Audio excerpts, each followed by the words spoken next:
यातवेन्द्राय ज्ञानमुद्राय योगिने नाथाय रुक्मणेशाय नमो वेदान्तवेदिने रामाय रामभद्राय रामचन्द्राय वेदसे रघुनाथाय नाथाय सीताय पते नमः मनोजवं मारुततुल्यवेगं जितेन्द्रियं बुद्धिमतां वरिष्ठं वातात्मजं वानरयोत्तमुख्यं श्रीरामदूतं शरणं प्रपद्ये।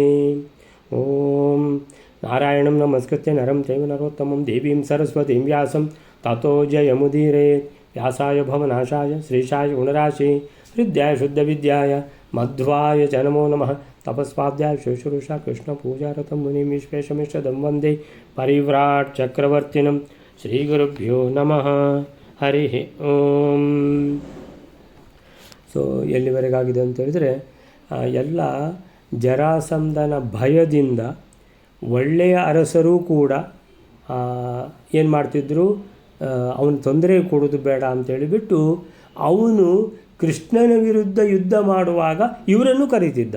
ಇವರಿಗೆ ಆಗೋದಿಲ್ಲ ಅಂತ ಹೇಳಲಿಕ್ಕೆ ಆಗೋದಿಲ್ಲ. ಅಯ್ಯೋ, ನಾವು ಕೃಷ್ಣನ ಭಕ್ತರು, ನಾವು ಕೃಷ್ಣನ ವಿರುದ್ಧ ಯುದ್ಧ ಮಾಡಲಿಕ್ಕೆ ನಿನ್ನ ಜೊತೆಗೆ ಬರುವುದಿಲ್ಲ ಅಂತೇಳಿದರೆ ಅವನೇ ಏರಿ ಬರ್ತಾನೋ ಏನೋ ಅಂತ ಹೇಳಿಬಿಟ್ಟು ಅಂತೇಳಿದರೆ ಜರಾಸಂಧ ಹೇಳಿದಾಗೆ ಕೇಳ್ತಿದ್ರು.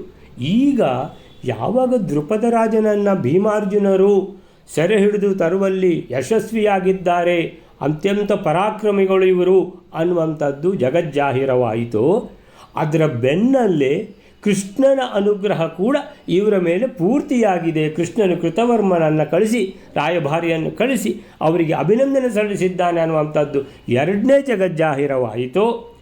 ಆಗ ಇವರಿಗೆ ಸ್ಪಷ್ಟ ಆಯಿತು ಅಂತೇಳಿದರೆ ಕೃಷ್ಣನ ಅನುಗ್ರಹ ಅನ್ನುವಂಥದ್ದು ಜನ್ಮಾಂತರ ಅಭ್ಯಾಸವಶಾತ್ ಸಿಗುವಂಥದ್ದು.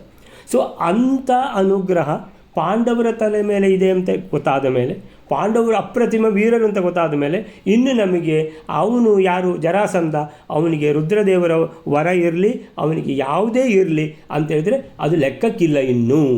ಇನ್ನು ನಾವು ಪಾಂಡವರ ಆಶ್ರಯದಲ್ಲೇ ಇರ್ತೇವೆ. ಯಾಕಂದರೆ ಭಗವಂತನೇ ಏನು ಆಶ್ರಯ ಕೊಟ್ಟುಬಿಟ್ಟಿದ್ದಾನೆ ಅವರಿಗೆ, ಇನ್ನು ನಮಗೆ ಯಾರದೂ ಭಯ ಇಲ್ಲ ಅಂತ ಪಾಂಡವರ ಆಶ್ರಯವನ್ನು ಏನು ಮಾಡಿದರು, ಪಡೆದರು. ಜರಾಸಂಧನನ್ನು ಬಿಟ್ಟರು. ಅಲ್ಲಿವರೆಗಾಗಿದೆ. ನೆಕ್ಸ್ಟ್ ಶ್ಲೋಕ ವೇಲರಿದ್ದಾರಲ್ಲ. ಹಾಂ. ಅಪಿತಂ ಬಹುಶಃ ಕೃಷ್ಣ ವಿಜಿತಂ ನೈವ ತತ್ಯಜುಃ ಆಸುರಾಃ ಪೂರ್ವ ಸಂಸ್ಕಾರಾತ್ ಸಂಸ್ಕಾರೋ ಬಲವಾನ್ ಯತಃ. 165ನೇ ಶ್ಲೋಕ.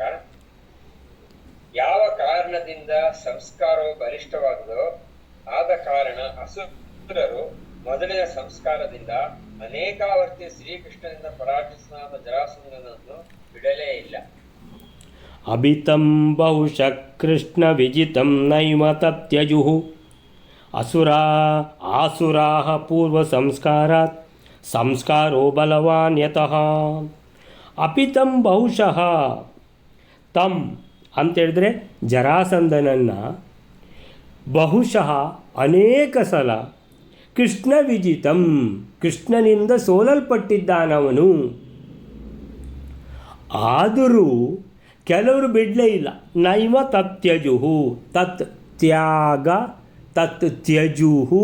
ಸೊ ತತ್ಯಜ, ತತ್ಯಜತು, ತತ್ಯಜುಹು ಬಹುವಚನದಲ್ಲಿ ಬಿಡಲಿಲ್ಲ. ನೈವ ತತ್ಯಜುಹು. ಯಾಕೆ? ಆಸುರಾಹ, ಇವರು ಯಾರು ಬಿಡಲಿಲ್ಲ ಅಂತಿದ್ದಾರೋ ಅವರೆಲ್ಲ ಆಸುರರು, ದುಷ್ಟರು, ಅವರು ಭೂಭಾರ ಮಾಡಿದವರು. ಇವರು ಆಸುರಾಹ ಪೂರ್ವ ಸಂಸ್ಕಾರ, ಅವರಿಗೆ ಅವರೇ ಫಿಟ್ ಆಗೋದು. ಯಾರು? ಜರಾಸಂಧ. ಒಳ್ಳೆಯವರ ಜೊತೆಗೆ ಅವರು ಇದು ಇಲ್ಲ, ಯಾಕಂದರೆ ಅವರ ಸಂಸ್ಕಾರದವ್ರ ಜೊತೆಗೆ ಹೋಗೋದು. ಆಸುರಾಹ ತಮ್ಮ ಪೂರ್ವ ಸಂಸ್ಕಾರದ ಬಲದಿಂದ ಅವರಿಗೆ ಯಾರ ಒಟ್ಟಿಗೆ ಹೊಂದಾಣಿಕೆ ಆಗ್ತದೆ? ಜರಾಸಂಧನ ಒಟ್ಟಿಗೆ ಹೊಂದಾಣಿಕೆ ಆಗುವಂಥದ್ದು. ಪೂರ್ವ ಸಂಸ್ಕಾರಾತ್ ಸಂಸ್ಕಾರೋ ಬಲವಾನ್ ಯತಃ. ಸಂಸ್ಕಾರ ಅನ್ನುವಂಥದ್ದು ಬಹಳ ಬಲಿಷ್ಠವಾಗಿರ್ತದೆ. ಅವರಿಗೆ ಒಗ್ಗಿ ಹೋಗಿದೆ. ಯಾರ ಒಟ್ಟಿಗೆ? ಜರಾಸಂಧನ ಒಟ್ಟಿಗೆ. ಯಾರು ಇವರು? ಆಸುರಾಹ.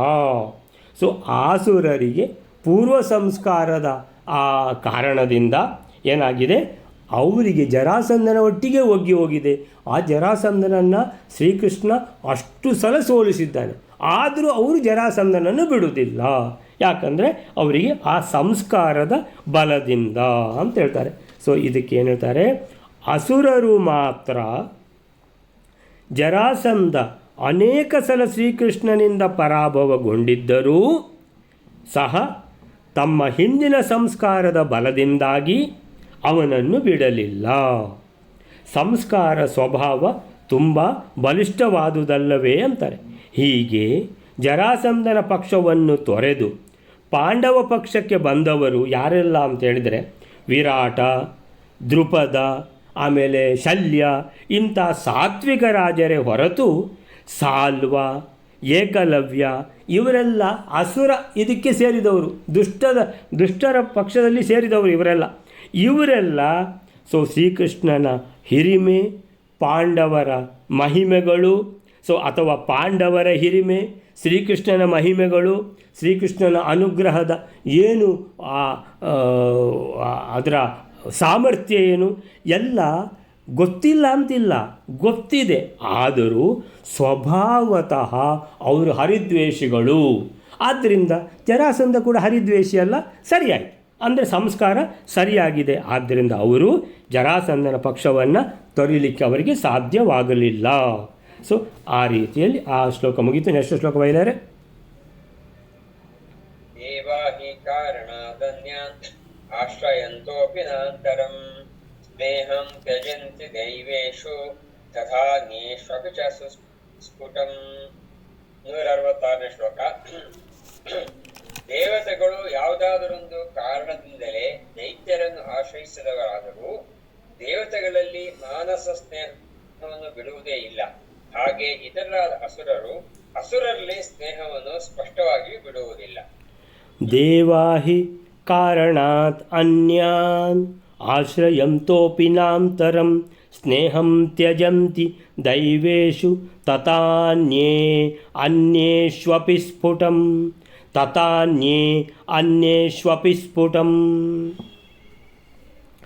ದೇವಾಹಿ, ಈಗ ಈ ದೇವತೆಗಳಿದ್ದಾರಲ್ಲ ಅವರು ಕಾರಣಾತ್ ಯಾವುದೇ ಕಾರಣಾಂತರದಿಂದ ಅನ್ಯಾನ್ ಆಶ್ರಯಂತೋಪಿ ದೇವತೆಗಳು ಅನ್ಯಾನ್ ಬೇರೆಯವರನ್ನು ಆಶ್ರಯಿಸಿದರು ಅಂತ ಹೇಳಿದರೆ ದೇವತೆಗಳು ಬಿಟ್ಟರೆ ಇನ್ನು ಅನ್ಯಾನ್ ಯಾರು?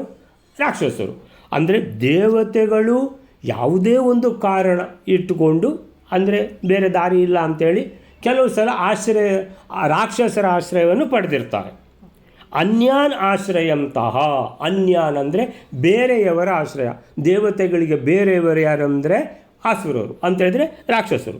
ಈ ಅಸುರರ ಆಶ್ರಯವನ್ನು ಪಡೆದ ದೇವತೆಗಳು ನೀವು ನಿಜವಾಗಿ ಅವರನ್ನು ಕೇಳಿದರೆ ನ ಅಂತರಂ ಸ್ನೇಹಂ ತ್ಯಜಂತಿ, ಒಳಗಿಂದ ಒಳಗೆ ಅವರಿಗೆ ಸ್ನೇಹ ಯಾರದೇ ಇರೋದು ಅಂತ ಹೇಳಿದರೆ ಭಗವಂತಂದು, ಬಾಕಿ ದೇವತೆಗಳದ್ದು, ಬಾಕಿ ಒಳ್ಳೆಯವರದ್ದು. ಒಳ್ಳೆಯವರಿಗೆ ಒಳ್ಳೆಯವರದ್ದೇ ಸ್ನೇಹ ಇರೋದು, ಅಂದರೆ ಒಳಗಿಂದ ಇರ್ತದೆ. ಅಂದರೆ ನೋಡಿದರೆ ಏನಪ್ಪ ಅವರು ರಾಕ್ಷಸನ ಪಾರ್ಟಿಗೆ ಸೇರಿಬಿಟ್ರಲ್ಲ ಅಂತ ತಿಳ್ಕೊಂಡು ಯಾರಿಗೆ ನೋಡುವವರಿಗೆ ಇವರನ್ನು ಬಿಟ್ರಾ ಅಂತೇಳಿದರೆ ಇವರಿಗೇನು ತಲೆ ಕೆಟ್ಟು ಹೋಗಿದೆಯಾ? ಆದರೂ ಏನೋ ಒಂದು ಕಾರಣಾಂತರದಿಂದ ಅಲ್ಲಿ ಸೇರಿಕೊಂಡಿದ್ದಾರೆ, ಆದರೆ ಅವರ ಮನಸ್ಸೆಲ್ಲ ಇಲ್ಲೇ ಇದೆ. ಅಂತರಂ ಸ್ನೇಹಂ ತ್ಯಜಂತಿ. ಅಂತರಂ ಸ್ನೇಹಂ ಅಂದರೆ ಮನಸ್ಸಿನ ಒಳಗಿರುವಂಥ ಹೃದಯದಲ್ಲಿರುವ ಸ್ನೇಹ ಅದನ್ನು ಬಿಡಲಿಲ್ಲ. ತ್ಯಜಂತಿ ನ ಅಂತರಂ ಸ್ನೇಹಂ. ನಾವೊಂದು ಹಾಗೆ ಇಟ್ಕೊಳ್ಳಿ. ಅಂತರಂ ಸ್ನೇಹ ಅಂದರೆ ಅವರ ಒಳಗೆ ಮನಸ್ಸು ಏನು ಹೇಳ್ತದೆ ಅಂತ ಹೇಳಿದರೆ ಅದು ದೇವತೆಗಳಿಗೆ ದೇವತೆಗಳ ಸಂಸ್ಕಾರವೇ ಇಷ್ಟ ಆಗೋದು. ರಾಕ್ಷಸರ ಸಂಸ್ಕಾರ ಬಿಲ್ಕುಲ್ ಇಷ್ಟ ಆಗೋದಿಲ್ಲ. ಅದು ಕೆಟ್ಟ ಸಂಸ್ಕಾರಗಳು, ದುಷ್ಟ ಸಂಸ್ಕಾರಗಳು, ಇನ್ನೊಬ್ಬರಿಗೆ ವಿನಾಕಾರಣ ಹಿಂಸೆ ಕೊಡುವಂಥ ಸಂಸ್ಕಾರಗಳು ದೇವತೆಗಳಿಗೆ ಇಷ್ಟ ಆಗ್ತದೆ. ಒಂದು ವೇಳೆ ಏನೋ ಕಾರಣಾಂತರದಿಂದ ಅಸುರರ ಪಕ್ಷ ವಹಿಸಿದರೂ ಅಥವಾ ಅಸುರರ ಆಶ್ರಯ ಪಡೆದರೂ ಅವರ ಒಳಗಿನ ಮನಸ್ಸು ಮಾತ್ರ ಅದು ದೇವತೆಗಳಲ್ಲೇ ಇರ್ತದೆ. ಅಂತರಂ ಸ್ನೇಹಂ ಅಂದರೆ ಮನಸ್ಸಿನ ಒಳಗಿನ ಆ ಸ್ನೇಹ ಏನಿದೆ ಮೊದಲಿಂದ ಬಂದದ್ದು ಅದನ್ನು ತ್ಯಜಂತಿ. ತ್ಯಜಂತಿಗೆ ಇಲ್ಲಿದ್ದು ಶುರು ಮಾಡಬೇಕು. ಅಂತರಂ ಇದೆಯಲ್ಲ, ಆ ತ್ಯಜಂತಿ. ಏನನ್ನು ತ್ಯಜಂತಿ? ಅಂತರಂ ಸ್ನೇಹಂ ತ್ಯಜಂತಿ. ಒಳಗಿರುವಂತಹ ಆ ಸ್ನೇಹ ಏನಿದೆ ಅದನ್ನು ಬಿಡುವುದಿಲ್ಲ. ಹಾಗೆ ತಥಾ ದೈವೇಶು ಅಂದರೆ ದೇವತೆಗಳ ಆಶ್ರಯವನ್ನು ಪಡೆದವರು ಅನ್ಯೆ ಅಂತ ಹೇಳಿದರೆ ದೇವತೆಗಳ ಆಶ್ರಯವನ್ನು ಪಡೆದವರು. ಅನ್ಯೆ ಅಂತ ಹೇಳಿದರೆ ಯಾರು? ರಾಕ್ಷಸರು. ಆ ರಾಕ್ಷಸರು ಕಾರಣಾಂತರದಿಂದ, ರಾಕ್ಷಸರು ದೇವತೆಗಳ ಹತ್ರ ಬರುವುದೇ ಇಲ್ಲ ಅವರು. ಯಾಕಂದರೆ ಅವರು ಇನ್ನೂ ಬೇರೆ ರಾಕ್ಷಸರ ಹತ್ರನೇ ಮಿತ್ರತ್ವ ಸ್ನೇಹ ಪಡ್ಕೊಂಡು ಅವ್ರು ಕೆಲಸ ಮಾಡಿಸ್ಕೋತಾರೆ ಅವರು. ಆದರೆ ಏನೋ ಕಾರಣಾಂತರದಿಂದ ದೇವತೆಗಳ ಸ್ನೇಹ ಮಾಡಿದರೆ ಏನೋ ಬಹಳ ಉತ್ತಮವಾಗ್ತದೆ, ಇದಕ್ಕೆ ಇದೇ ಮದ್ದು ಅಂತೇಳಿಬಿಟ್ಟು ಏನೋ ದೇವತೆಗಳ ಆಶ್ರಯ ಪಡೆದರೂ ತಥಾ ದೇವತೆಗಳಿಗೆ ಹೇಗೆ ತಮ್ಮದೇ ದೇವತೆಗಳನ್ನು ನೋಡಿದರೆ ಸ್ನೇಹ ಮಿತ್ರತ್ವ ಅದನ್ನು ಅವರು ಬಿಡುವುದಿಲ್ಲ, ರಾಕ್ಷಸರ ಜೊತೆಗೆ ಹೋದರು. ಹಾಗೆ ರಾಕ್ಷಸರು ಕೂಡ ಅಷ್ಟೇ, ದೇವತೆಗಳ ಹತ್ತಿರ ಬಂದರೂ, ದೇವತೆಗಳ ಆಶ್ರಯ ಪಡೆದರೂ ಅವರಿಗೆ ಮನಸ್ಸಿನ ಒಳಗೆ ಸ್ನೇಹ ಯಾರೊಟ್ಟಿಗೆ ಅಂದರೆ ರಾಕ್ಷಸರ ಒಟ್ಟಿಗೆ. ಅಂದರೆ ತಥಾ ದೈವೇಶು, ಅದೇ ರೀತಿ ತಥಾ ಅಂದರೆ ಅದೇ ರೀತಿ ಇವರಿಗೆ ಹಾಗೋ ಹಾಗೆ. ಅಂದರೆ ದೇವತೆಗಳ ಆಶ್ರಯ ಪಡೆದವರು ಯಾರು? ಅನ್ಯ ಅಂದರೆ ಯಾರು? ರಾಕ್ಷಸರು. ಅವರಿಗೆ ಅನ್ಯೇಷು ಅಪಿ ಸ್ಫುಟಂ, ಅವರಿಗೂ ಕೂಡ ಇದೇ ಸ್ಪಷ್ಟವಾಗಿ ಅವರ ಹತ್ರ ಕಾಣ್ತದೆ. ಯಾವುದು? ಅವರಿಗೆ ಅವರ ಸಂಸ್ಕಾರದವರೇ ಇಷ್ಟವಾಗುವುದು. ಮನಸ್ಸಿನೊಳಗೆ ಅವ್ರು ಏನಂತ ಹೇಳಿದರೆ ರಾಕ್ಷಸರನ್ನೇ ಬಯಸ್ತಾ ಇರ್ತಾರೆ, ದೇವತೆಗಳನ್ನೇ ಬಯಸ್ತಾ ಇರ್ತಾರೆ. ಕಾರಣಾಂತರದಿಂದ ಕೆಲವೊಮ್ಮೆ ದೇವತೆಗಳು ರಾಕ್ಷಸರ ಆಶ್ರಯವನ್ನು ಪಡೆಯಬಹುದು, ಕೆಲವೊಮ್ಮೆ ರಾಕ್ಷಸರು ದೇವತೆಗಳ ಆಶ್ರಯವನ್ನು ಪಡೆಯಬಹುದು. ಆದರೆ ದೇವತೆಗಳ ಮನಸ್ಸು ದೇವತೆಗಳಲ್ಲಿ ನೆಟ್ಟಿರ್ತದೆ, ರಾಕ್ಷಸರ ಮನಸ್ಸು ರಾಕ್ಷಸರಲ್ಲಿ ನೆಟ್ಟಿರ್ತದೆ. ಅಂತೇಳಿದರೆ ನಾವೆಲ್ಲ ಈ ಉದಾಹರಣೆ ಇರ್ತದೆ ನಮ್ಮ ಕರಾವಳಿಯಲ್ಲಿ. ಏನಂತ ಹೇಳಿದರೆ, ಒಬ್ಬಳು ಮಲ್ಲಿಗೆ ಹೂ, ನಮ್ಮ ಉಡುಪಿಯಲ್ಲಿ ಮಂಗಳೂರಲ್ಲೆಲ್ಲ ಮಂಗಳೂರು ಮಲ್ಲಿಗೆ ಫೇಮಸ್ಸು, ಅಂದರೆ ಬಹಳ ಸುವಾಸನೆ ಅದು. ಸೊ ಒಬ್ಬಳು ಹೂ ಮಾರುವವಳು ಮತ್ತು ಇನ್ನೊಬ್ಬಳು ಮೀನು ಮಾರುವವಳು. ಸೊ ಇಬ್ಬರು ಏನಾಯಿತು, ಸಂಜೆಗೆ ಒಟ್ಟಾದರು. ಅಂದರೆ ಮೀನಿನ ಬುಟ್ಟಿ ಖಾಲಿಯಾಗಿದೆ, ಹೂವಿನ ಬುಟ್ಟಿಯಲ್ಲಿ ಅರ್ಧಾಂಶ ಹೂ ಉಳ್ಕೊಂಡ್ಬಿಟ್ಟಿದೆ. ಸೊ ಪಿತೃಪಕ್ಷ ಇರ್ಬೋದು ಅಂತ ಇಟ್ಕೊಳ್ಳಿ, ಹೂ ಖಾಲಿ ಆಗಲಿಲ್ಲ, ಸೊ ಅರ್ಧಾಂಶ ಉಳ್ಕೊಂಡಿದೆ. ಈಗ ಅವರಿಬ್ಬರು ಕಾರಣಾಂತರದಿಂದ ಒಂದು ದಿವಸ ಅವರು ಒಂದೇ ಕೋಣೆಯಲ್ಲಿ ಮಲ್ಕೊಂಡ್ರು. ಅಂದರೆ ಇವಳು ಹೂವಿನ ಬುಟ್ಟಿ ಇಟ್ಕೊಂಡಿದ್ದಾಳೆ ಈ ಕಡೆ, ಅವಳು ಆ ಕಡೆ ಮೀನಿನ ಬುಟ್ಟಿ ಇಟ್ಕೊಂಡಿದ್ದಾಳೆ. ಮೀನಿನ ಬುಟ್ಟಿ ಖಾಲಿ, ಹೂವಿನ ಬುಟ್ಟಿ ಮಾತ್ರ ಇರೋದು. ಆ ಮೀನು ಮಾರುವವಳಿಗೆ ನಿದ್ದೆ ಬರ್ತದ? ಬರುವುದೇ ಇಲ್ಲ.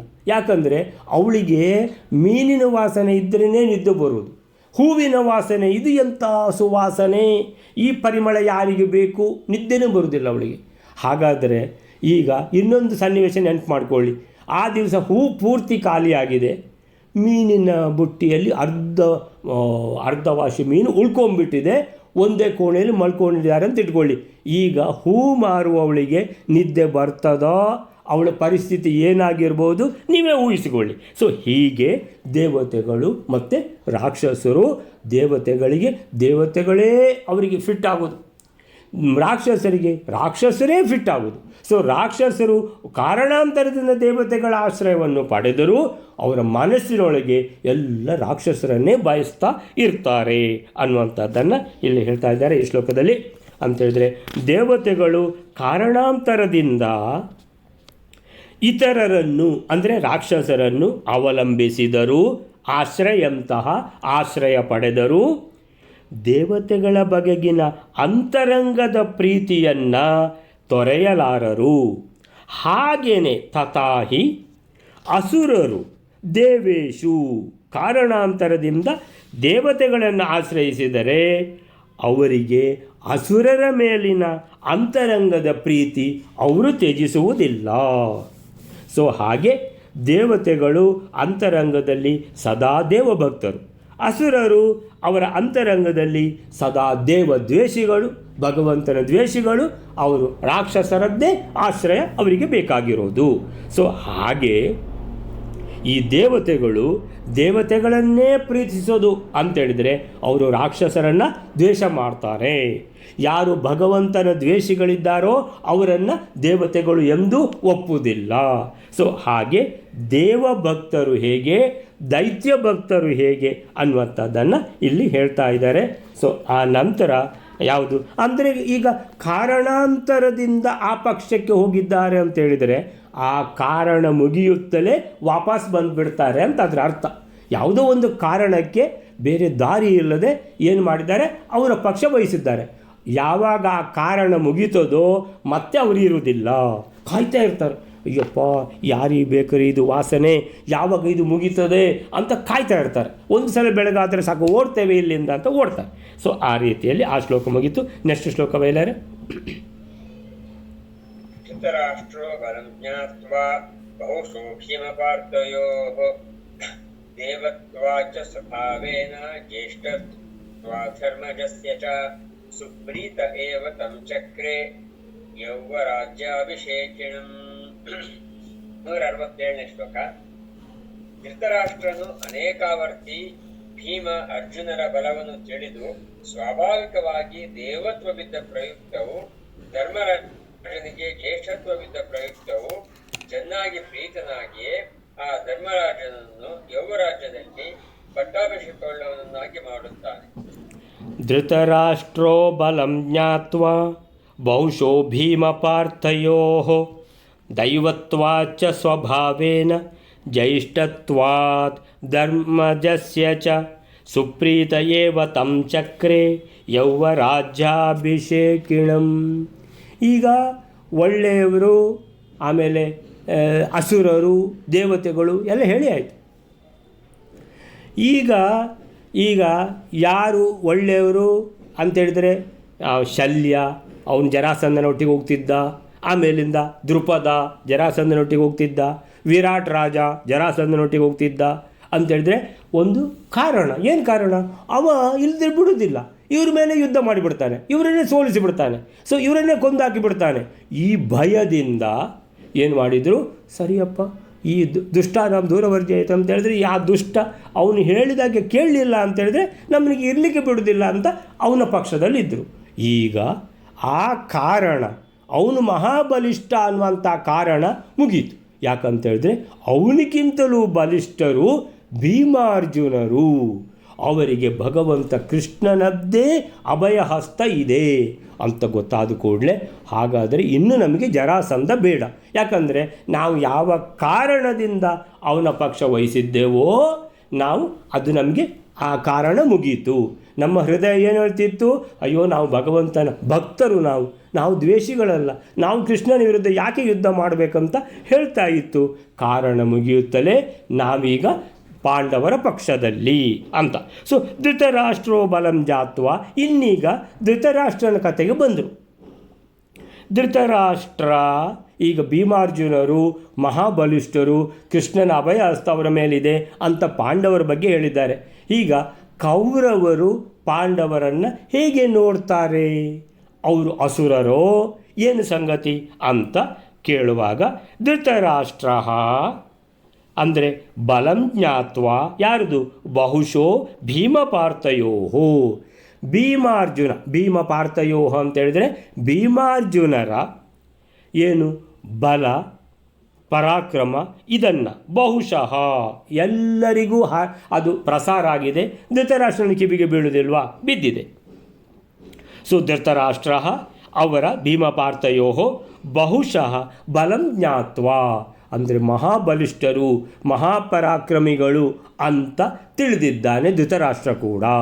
ಅಂದರೆ ಅವನ ಮನಸ್ಸು ಕೂಡ ಏನಂದರೆ ಕಾರಣಾಂತರದಿಂದ, ಅಂದರೆ ನಿಜವಾಗಿಯೂ ಅವರ ಮೇಲೆ ಒಲವಿಂದವೋ ಅಥವಾ ಅವರು ಬಲಿಷ್ಠರು ಅನ್ನುವಂಥ ಕಾರಣದಿಂದಲೋ ಅಂತೂ ಧೃತರಾಷ್ಟ್ರ ಕೂಡ ಏನಾಗ್ತಾ ಇದ್ದಾನೆ, ಭೀಮ ಅರ್ಜುನರು ಅವರ ದ್ವೇಷ ಅಂತೂ ಕಟ್ಟಿಕೊಳ್ಳಬಾರದು ಅಲ್ಲಿವರೆಗೆ ಬಂದಿದ್ದಾನೆ.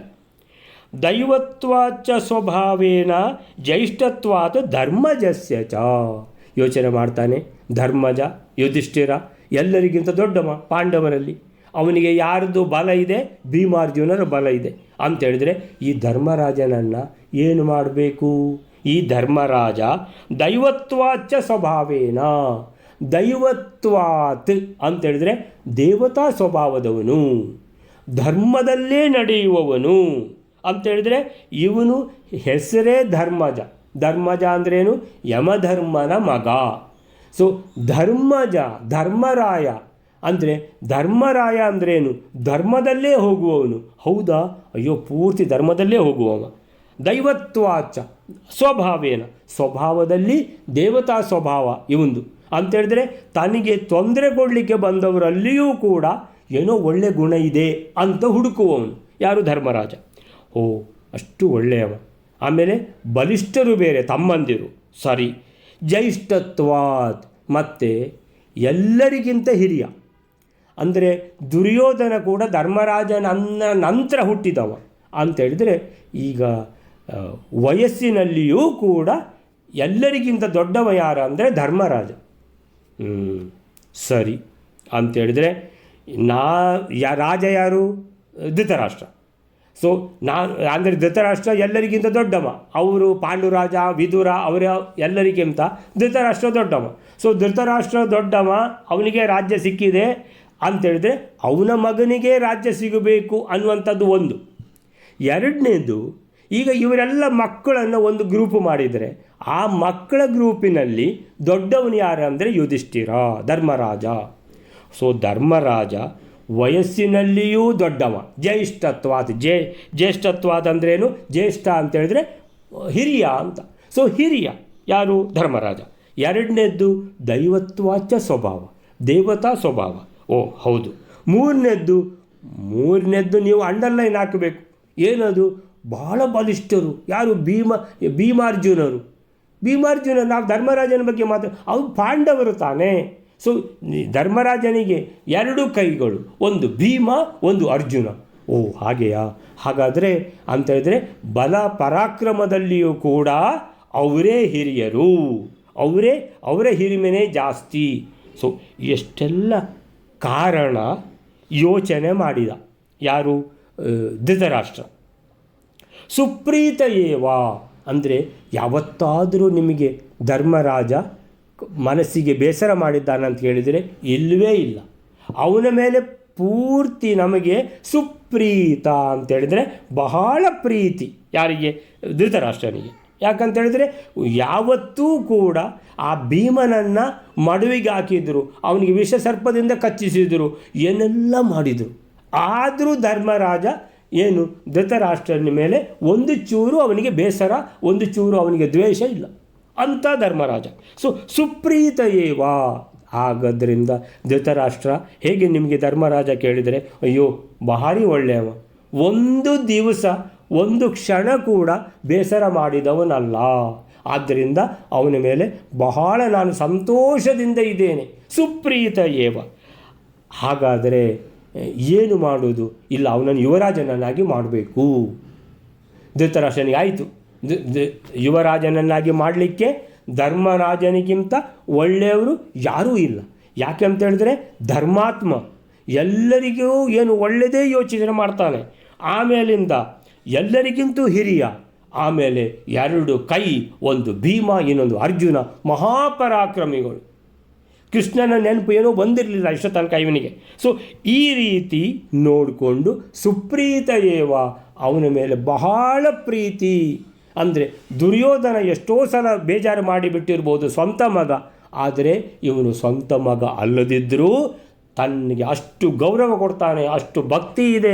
ದೊಡ್ಡಪ್ಪ ಅಂತೇಳಿದರೆ ರಾಜ ಅಂತೇಳಿಬಿಟ್ಟು ಒಂದು ಕಡೆಯಲ್ಲಿ ಭಕ್ತಿ, ದೊಡ್ಡಪ್ಪ ಅಂತೇಳಿ ಇನ್ನೊಂದು ಕಡೆಯಲ್ಲಿ ಭಕ್ತಿ, ಹಿರಿಯರು ಅಂತ ಇನ್ನೊಂದು ಕಡೆಯಲ್ಲಿ ಭಕ್ತಿ, ಎಲ್ಲ ಥರದ ಅಂತೇಳಿದರೆ ಧರ್ಮ ಪ್ರಕಾರ ಹೋಗುವವನು. ಮಹಾಪರಾಕ್ರಮಿಗಳನ್ನು ತಮ್ಮಂದಿರಾಗಿ ಹೊಂದಿರುವಂಥ ಈ ಧರ್ಮರಾಜ, ಅವನನ್ನೇ ನಾವು ಯುವರಾಜನನ್ನಾಗಿ ಮಾಡಬೇಕು. ಯಾವ ರೀತಿಯಲ್ಲಿ ಆದರೂ ನೀವು ನೋಡಿ.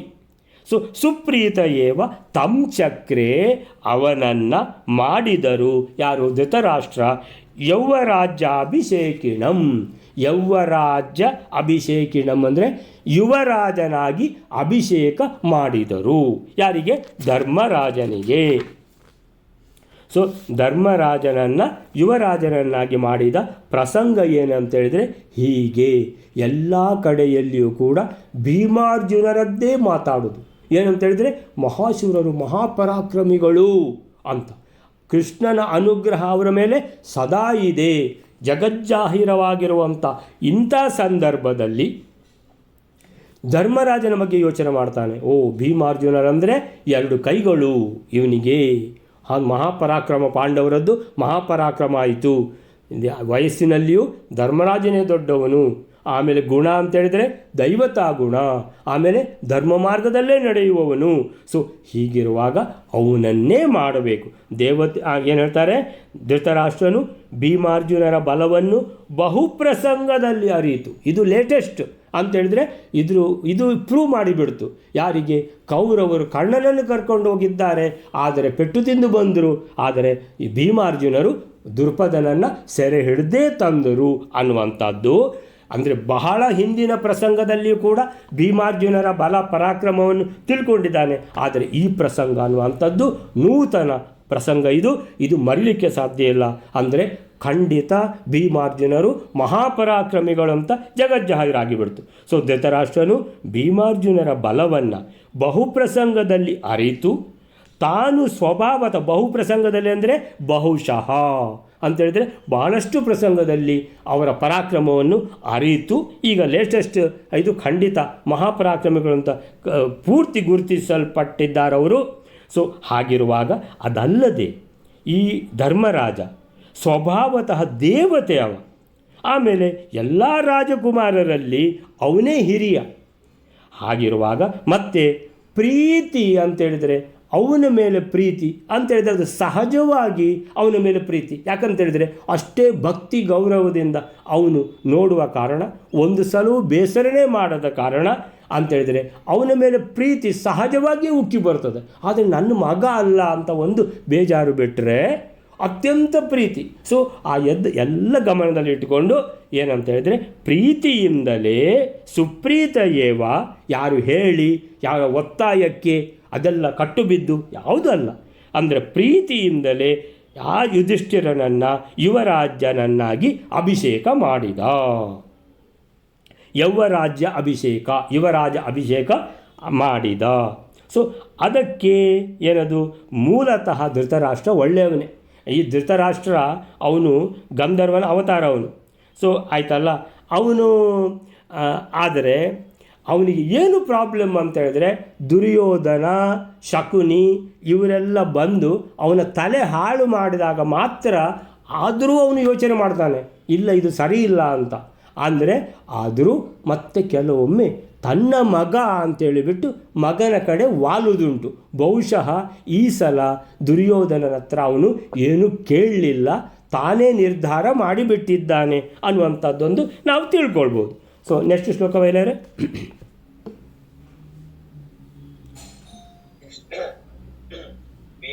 ಭೀಮಾರ್ಜುನಮಥೋಜಿತ್ವಾ ಸರ್ವದಿಕ್ಷು ಚ ಭೂಪತಿ ಚಕ್ರಧೋಕರದಾನ್ ಸರ್ವಾನ್ ಧೃತರಾಷ್ಟ್ರಸ್ಯ ದುರ್ಜಯೌ.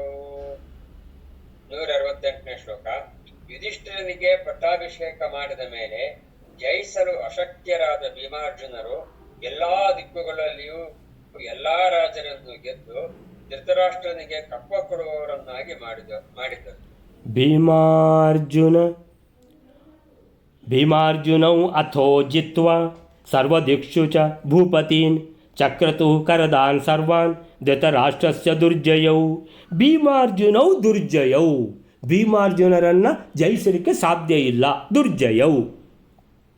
ಆಮೇಲೆ ಅವರು ಎಲ್ಲ ದಂಡಯಾತ್ರೆ ಮಾಡಿಬಿಟ್ಟು ಒಂದು ಕಡೆಯಲ್ಲಿ ಭೀಮ ಹೋಗಿದ್ದಾನೆ, ಒಂದು ಕಡೆ ಅರ್ಜುನ ಹೋಗಿದ್ದಾನೆ, ಎಲ್ಲ ದುಷ್ಟ ರಾಜರನ್ನೆಲ್ಲ ಸೋಲಿಸಿ ಸರ್ವ ದಿಕ್ಷು ಎಲ್ಲ ದಿಕ್ಕುಗಳಲ್ಲಿರುವಂಥ ಭೂಪತೀನ್ ಜಿತ್ವಾ ಎಲ್ಲ ರಾಜರುಗಳನ್ನು ಗೆದ್ದು ಜಿತ್ವಾ ಅವರನ್ನು ಆಮೇಲಿಂದ ಏನು ಮಾಡಿದ, ರಾಜರುಗಳನ್ನು ಗೆದ್ದು ಕೂಡಲೇ ಏನು ಅವ್ರಿಗೆ ಕಪ್ಪ ಕಾಣಿಕೆ ಕೊಡಬೇಕು ಅವರು. ಸೊ ಅವರ ಬೊಕ್ಕಸದಲ್ಲಿದ್ದ ಎಲ್ಲ ಚಿನ್ನ ಎಲ್ಲ ಯಾವುದು ಬಂಗಾರ ವೈಡೂರು ಎಂಥದ್ದೆಲ್ಲ ಎಲ್ಲ ರತ್ನಾದಿಗಳು ಎಲ್ಲ ಏನಿದೆ ಎಲ್ಲ ಹಿಡ್ಕೊಂಡು ಬಂದುಬಿಡ್ತಾನೆ.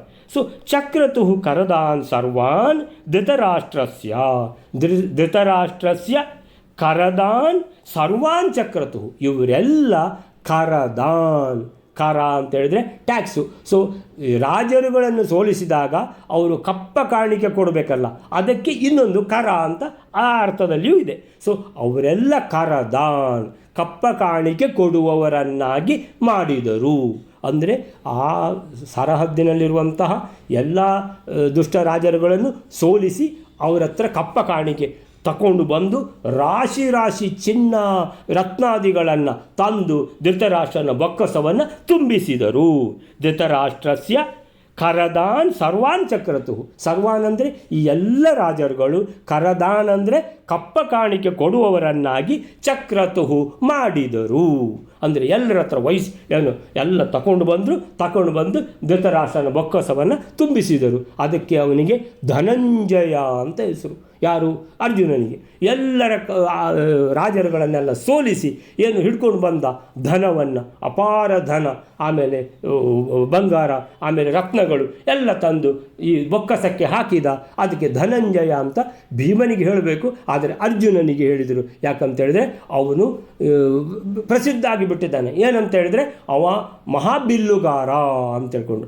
ಆದ್ದರಿಂದ ಏನು ಮಾಡಿದರು, ಅವನಿಗೆ ಧನಂಜಯ ಅಂತ ಹೆಸರು ಕೊಟ್ಟರು. ಆದರೆ ಇಲ್ಲಿ ಅದರ ಪ್ರಸ್ತಾಪ ಏನಿಲ್ಲ. ಇನ್ನೇನು ಹೇಳ್ತಾರೆ ಅಂತ ಹೇಳಿದ್ರೆ, ಭೀಮಾರ್ಜುನರು ಎಲ್ಲ ರಾಜರುಗಳನ್ನು ಸೋಲಿಸಿ ಕಪ್ಪ ಕಾಣಿಕೆ ಕೊಡುವವರನ್ನಾಗಿ ಕರದಾನ್, ಕರ ಕಪ್ಪ ಕಾಣಿಕೆ, ದಾ ಅಂದರೆ ಕೊಡುವವರು, ಕರದಾನ್ ಅಂದರೆ ಕೊಡುವವರನ್ನಾಗಿ ಚಕ್ರತುಹು ಮಾಡಿದರು. ಚಕ್ರತುಹು ಚಕ್ರತುಹು ಚಕ್ರುಹು. ಚಕ್ರತು ಅಂತೇಳಿ ದ್ವಿವಚನ. ಯಾಕೆ? ಭೀಮ ಅರ್ಜುನರು ಮಾಡಿದರು ಅನ್ನುವಂಥದ್ದು. ಅಲ್ಲಿಗೆ ಆ ಶ್ಲೋಕ ಮುಗೀತು. ನೆಕ್ಸ್ಟ್ ಶ್ಲೋಕ ಬೇರೆ. ದುರ್ಜಯವು ಭೀಮಾರ್ಜುನವು, ಜಯಿಸಲು ಅಸಾಧ್ಯರಾದ ಭೀಮಾರ್ಜುನರು. ದುರ್ಜಯವು ದುಹು ಜಯವು. ನೆಕ್ಸ್ಟ್ ಶ್ಲೋಕ.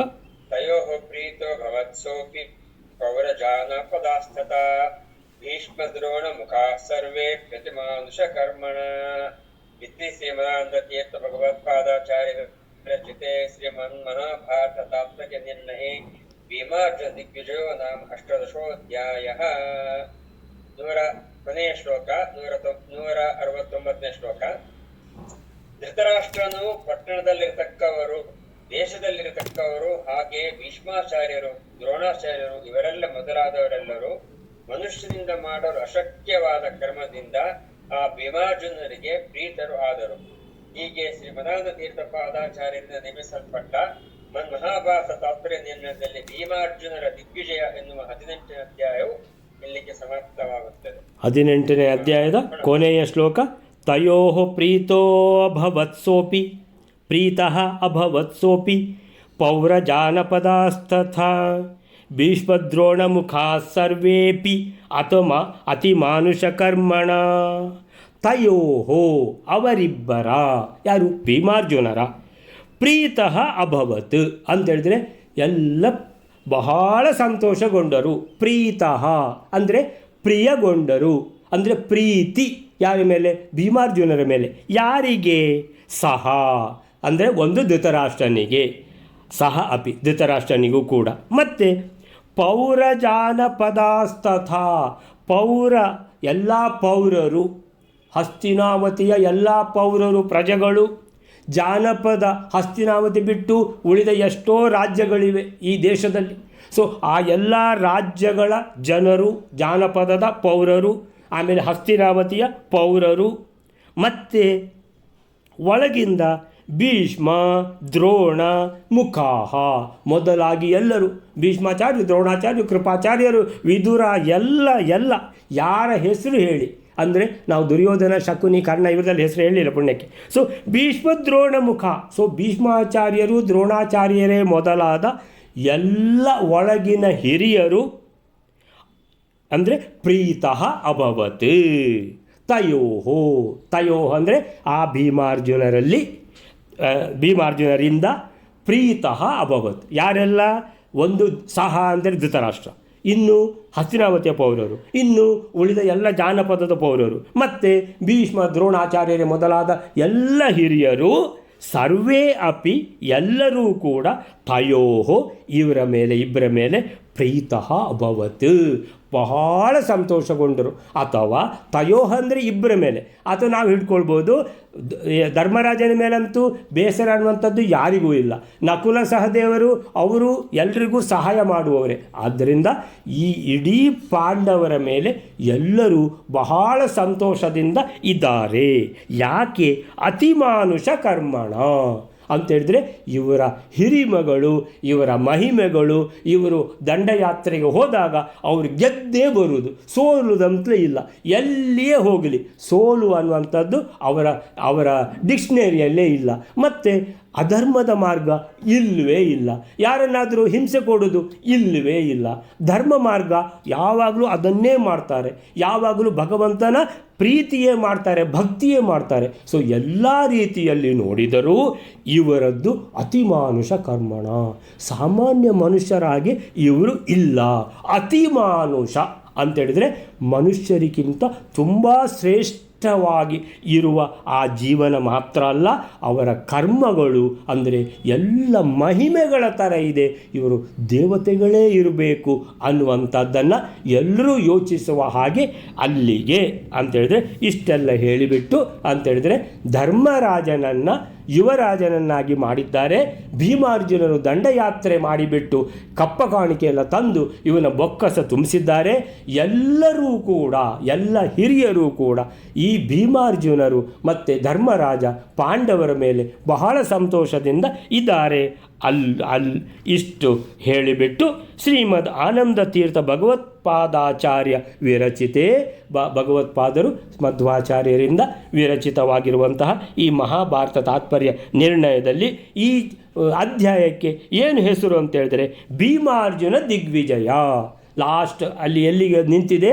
ಭೀಮಾರ್ಜುನ ದಿಗ್ವಿಜಯ ಅಲ್ಲಿಗೆ ನಿಂತಿದೆ. ಸೊ ಅದನ್ನೇ ಅಧ್ಯಾಯಕ್ಕೆ ಹೆಸರು ಕೊಟ್ಟು ಅಷ್ಟಾದಶ ಅಧ್ಯಾಯವು ಸಮಾಪ್ತಿಯಾಯಿತು. ಶ್ರೀಕೃಷ್ಣಾರ್ಪಣಮಸ್ತು.